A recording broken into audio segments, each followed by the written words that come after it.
কক্সবাজারের ঈদগাঁওয়ে কোটি টাকার খাস জমিতে ভূমি অফিসের আদেশ অমান্য করে জিনিয়াস এফজির স্থাপনা নির্মাণ। রাতের আধারে ফের শুরু কাজ, প্রশাসনের নিরাপত্তা নিয়ে প্রশ্ন। সচেতন ব্যবসায়ীদের দাবি, মূল্যবান সরকারি জমি দ্রুত উদ্ধারে ব্যবস্থা নিন। বিস্তারিত দেখুন ঈদগাঁও থেকে মোহাম্মদ সেলিমের পাঠানো প্রতিবেদনে। কক্সবাজারের ঈদগাঁও বাজারের প্রাণকেন্দ্রে কোটি টাকার সরকারি খাস জমিতে ভূমি অফিসের নির্দেশ উপেক্ষা করে রাতের আধারে ফের স্থাপনা নির্মাণ শুরু করেছে জিনিয়াস এফজি নামের একটি ডেভেলপার প্রতিষ্ঠান। স্থানীয় ব্যবসায়ীদের অভিযোগ, প্রশাসনের নিষেধাজ্ঞা থাকা সত্ত্বেও কিছু ভাড়াটিয়ার সহায়তায় কোম্পানিটি সরকারি সম্পত্তি দখল করে ভবন নির্মাণে ব্যস্ত। শনিবার 1 নভেম্বর গভীর রাতে কবিরাজ সিটি সেন্টারের পেছনে গোপনে নির্মাণ কাজ শুরু হয়। এ সময় কয়েকজন সচেতন ব্যবসায়ী ঘটনাস্থলে গিয়ে দেখেন ভাড়াটিয়া শ্রমিকরা প্রহরায় থেকে অন্ধকারে নির্মাণ কাজ চালিয়ে যাচ্ছে।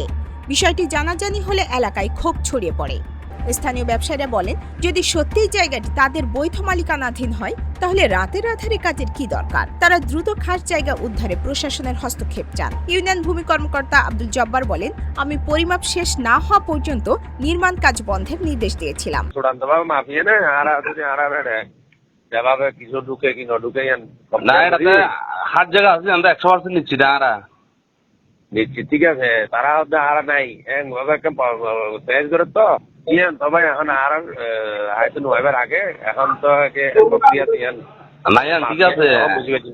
সরকারি সার্ভেয়ারের মাধ্যমে পুনরায় পরিমাপ চেয়ে রিপোর্ট উপজেলা সহকারী কমিশনার ভূমি বরাবর পাঠানো হয়েছে। উপজেলা সহকারী কমিশনার ভূমি শারমিন সুলতানা জানান, নির্মাণ কাজ বন্ধে আমরা তাৎক্ষণিক পদক্ষেপ নিচ্ছি। সরকারি জমিতে কেউ অবৈধভাবে স্থাপনা তুলতে পারবে না। ওখানে একটু জোর জায়গা আছে, কাজ জায়গা আছে, ওটা তহসিলদার সে পরিমাপ করবে যখন আপনাদের সাথে নিয়ে যাবে, ওখানে তার নতুন করে কিছু করবে না।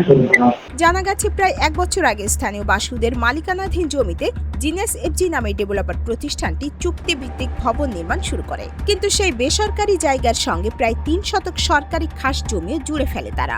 এরপর অভিযোগের প্রেক্ষিতে ভূমি অফিস কাজ বন্ধ রাখার নির্দেশ দিলেও শনিবার রাতে ফের শুরু হয় নির্মাণ, যা নিয়ে প্রশাসনের তৎপরতা এখন বড় প্রশ্নের মুখে।